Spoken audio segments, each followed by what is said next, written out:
Сайн байцгаана уу? 12-ийн ингийн сурагч би Цэлмөн байна. Өнөөдөр та бүхэндээ Хүүгээлтийн кино хэрхэн бүтдэг болон түүний ангиллыг мэдэж авцгаана. Энэ товч тайлбарлана. За эхэлцгээе. Уламжлал зураг гэдэг нь кадр бүрийг гараар зурж хөтлөх арга бөгөөд зурмал дөрүүдийг тусдаа дэвсгэр дээр байгуулж кино хальсанд зургийг нь авах байдлаар бүтээдэг бахнэ.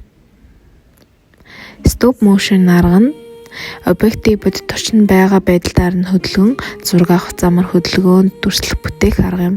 Хүүхэлдэйн киноны хамгийн анхдагч бөгөөд өргөн дэлгэрсэн аргуудын нэг юм аа.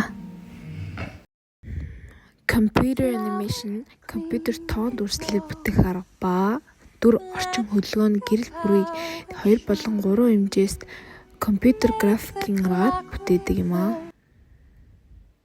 Mechanical animation гэдэг нь бодит 3 компьютер дүрслэлийг механик гэдэг ангууд робот электронуудын туршламжтай бүтээх орчин үеийн арга юм аа.